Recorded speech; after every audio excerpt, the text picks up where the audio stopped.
1월 21일 목요일 말씀 묵상 시작하겠습니다. 안녕하십니까? 조누리교회 한승아 목사입니다.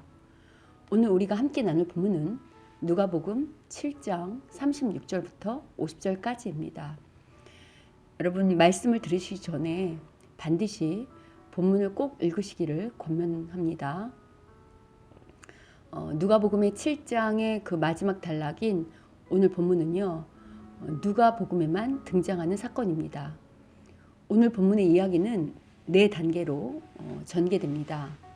제일 먼저 바리새인인 시몬이 예수님을 식사에 초대합니다. 유대 사회에서 식사 초대는 사회적 친밀감과 존중을 의미합니다. 그런데 예수님께서 바리새인의 집에 계시다는 소식을 접한 죄 지은 한 여인이 향유를 담은 옥합을 가지고 예수님을 찾아옵니다. 바리새인과 죄 지은 여인은 전혀 어울리지 않는 조합이죠. 초대받지 않고 갑자기 들어온 여인 때문에 놀란 것도 잠시 더 충격적인 일이 벌어집니다. 당시 유대인들은 U자 모양으로 식탁에 비스듬히 누워 둘러 앉아서 식사하는 것이 관습이었습니다. 그래서 여인은 예수님의 뒤로 옵니다. 예수님의 뒤로 온 여인은요, 눈물로 예수님의 발을 적신 후 수건을 대신해서 머리카락으로 발을 닦고요, 발에 입을 맞추고 향유를 부었습니다.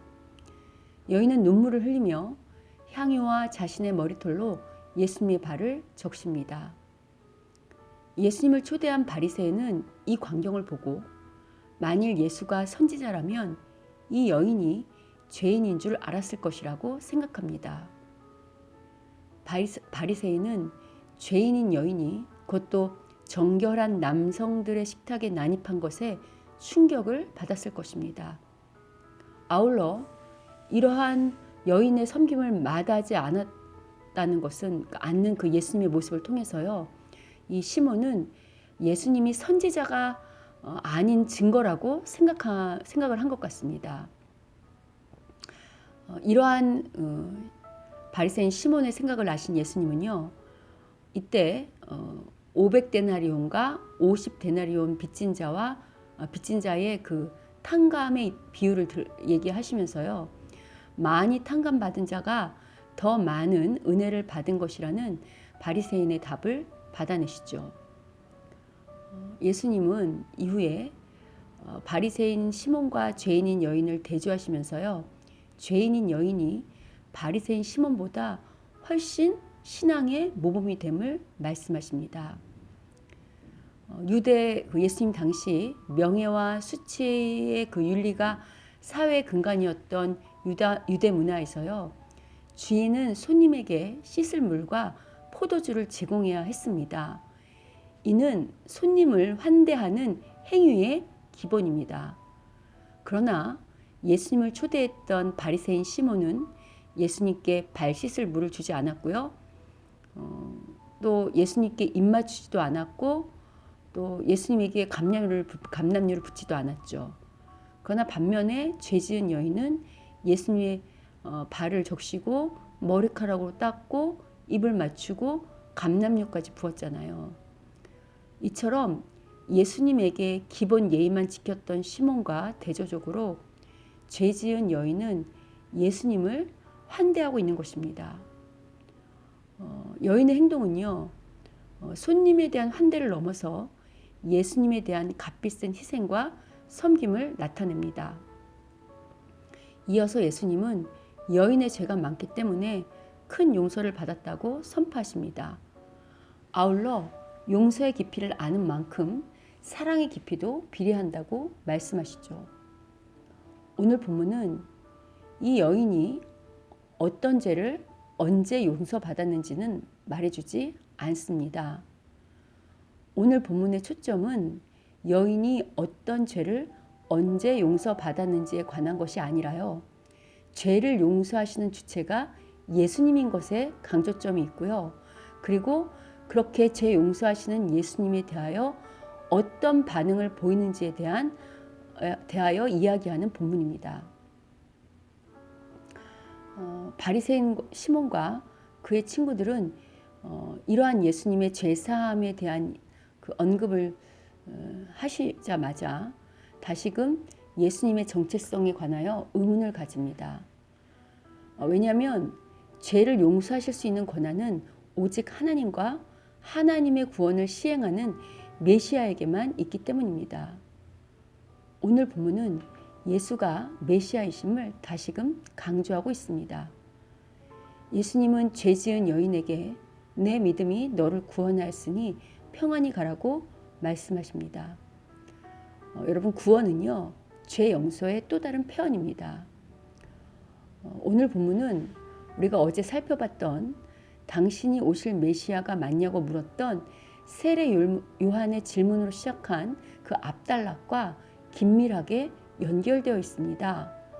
예수님은 당신이 구약이 예언한 메시아이심을 선언하면서도요, 새로운 하나님 나라에 어떤 현상이 일어나는지에 대하여서도 설명하고 계시는 거죠. 당시 바리새인과 율법교사들은 자신들은 거룩한 하나님의 백성으로 생각했거든요. 그래서 메시아가 오면 당연히 자신들은 구원받을 것이라 생각했습니다. 그러나 그들의 생각과 달리 하나님은 예수님을 알아보고 그 예수님께 겸손히 항복하는 자가 진정한 하나님의 백성이 되는 신비한 구원의 역사를 펼치신다는 것입니다. 이는 어제 제가 말씀드렸던 것처럼요, 당시 사람들의 기대와 거리가 먼 구원의 사건이었습니다. 오늘 본문은 그러한 예수님의 어제 말씀하셨던 것처럼 그들의 기대와 거리가 먼 것처럼 실제로 당시 사람들이 부정한 죄인이라고 여기며 구원의 대상에서 죄될 것이라고 생각했던 여인은 오히려 예수님을 영접하는 반면에요. 그래서 구원을 받는 반면에 시몬으로 대표되는 바리새인들은 예수님을 믿지 못하는 모습으로 등장합니다. 아울러 자신들은 거룩한 하나님의 백성이라 착각한 바리새인 시몬은 예수님에게 형식적인 인사 정도만 하는 것과 대조적으로요, 예수님을 영접함으로 진정한 하나님의 백성이 된 여인은 값비싼 희생과 섬김의 대가를 치르는 모습으로 등장하죠. 여러분, 그 이용규 선교사의 그 내려놓음이라는 책 아시죠? 그 책을 보면요, 그 이용규 선교사님이 전도한 한 처녀에 대한 이야기가 등장합니다. 물론 근래에 그 예언 영성을 쫓는 이용규 선교사의 영성에 대하여 논란이 많고, 그래서 우리가 좀 주의를 기울여서 그분의 이야기나 그분을 살펴봐야 하는 것도 사실이지만요, 오늘 제가 이용규 선교사님의 그 내려놓음이라는 그 책에 등장하는 이 처녀에 관한 예화를 사용하는 것은요, 이용규 선교사님에 대한 이야기가 아니라 주님을 진실로 사랑하는 처녀에 관하여 나누고 싶어서입니다. 그 책을 보면 목축일을 하던 그 한 처녀가 그 이용규 선교사님의 그 전도로 이제 교회를 나오고 예수님을 좋아하기 시작하였다고 합니다. 그래서 이제 어느 날 주일 아침에 소를 풀밭에 매놓고 예배 드리러 가려는데요, 소가 도망을 친 것입니다. 그래서 이 처녀가 소를 잃어버리지 않기 위해 안간힘을 쓰면서 소를 다녔는데요, 그러다 보니 땀과 먼지로 온통 기범벅이 되었습니다. 그러나 예배 시간이 되어가고 있었지만 도저히 소를 잡을 수 없었던 소녀는 혼자 조용히 외쳤다고 합니다. 소보다 예배를. 그리고 소 따라가기를 포기하고 교회로 향했던 거죠. 교회로 왔을 때 이 처녀의 얼굴은 땀과 먼지로 얼룩져 있었고 옷은 온통 땀으로 뒤범벅이 되어 있었습니다. 당연히 이용규 선교사가 이유를 물었을 거 아닙니까? 왜 이렇게 땀범벅이 되었냐고. 그러자 그 처녀는 사정 이야기를 하면서 소보다 예배를 드리러 왔습니다 라고 말했답니다. 선교사님은 기특해서 교회 문에서 이 처녀를 안수하며 하나님 예배 축복을 이 처녀에게 달라고 기도했다고 합니다. 몽골뿐 아니라 우리나라에서도 소는 값비싼 재산입니다. 이 몽골의 처녀는 어떻게 소까지 포기하고 교회를 올 생각을 한 것일까요? 오늘 본문의 여인처럼 주님께 받은 은혜가 속값보다 훨씬 크다고 생각했기 때문이겠죠. 물론 우리가 믿는 하나님은요, 이 처녀가 소를 잡느라 예배에 못 왔다 할지라도 그것을 가지고 책망하시지는 않으실 것입니다. 다만 값비싼 향유를 기꺼이 깬 여인과 이 몽골의 처녀의 믿음이 좀 부러울 뿐입니다. 두 여인의 믿음을 보며 제가 오늘 이 말씀을 준비하면서 이 두 여인의 믿음을 보면서요, 나라면 과연 값비싼 향유와 소를 포기하고 주 앞에 나올 수 있었을까, 그렇게 주님께 헌신할 수 있었을까 생각해 보았습니다. 어찌 보면 이 두 여인보다요, 저는 더 오래 예수를 믿은 말할 수 없는 주님의 은혜를 경험했고 그런 은혜 가운데 여기까지 왔다고 할 수 있습니다. 아니 왔죠. 그런데 이 두 여인은 이제 막 죄 용서를 받고 주님의 자녀가 된 것만으로도 가장 소중한 것을 깨는 이 헌신의 모습을 보면서 참으로 많은 도전이 되었습니다. 여러분, 진정한 영성은요, 받은 은혜의 깊이만큼 주님을 사랑하는 것이고요. 그리고 그러한 사랑은 생각이나 입술이 아닌 헌신과 섬김으로 나타나야만 합니다. 그러한 측면에서 오늘 본문은 여러 가지로 우리 신앙에 도전을 주는 것 같습니다. 어떻습니까? 우린 이 두 여인과 같은 사랑의 고백과 헌신의 삶을 살고 있습니까? 아니면 주님의 은혜에 익숙해져서 겨우 체면치레 정도만 하는 바리새인 시몬과 같은 모습입니까?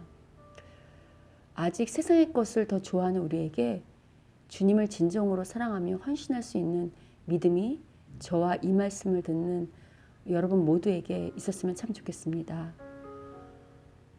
그리고 그 처녀의 소가 어떻게 되었냐고요? 예배를 끝나고 보니 그 책에 따르면 그 소가 교회 앞에 와 있더랍니다. 물론 저는 이렇게 생각합니다. 하나님께서 이제 갓 주님을 영접한 그 처녀에게 귀한 상을, 이제 더 믿음이 좋아지라고 상을 주신 것이라고요. 그러나 하나님 늘 그렇게 일하시지 않는다는 거 여러분 잘 아시죠? 하나님께서 우리에게 바라시는 믿음은 그리 아니하실지라도 주님을 사랑하는, 그리고 헌신하는 믿음을 바라십니다.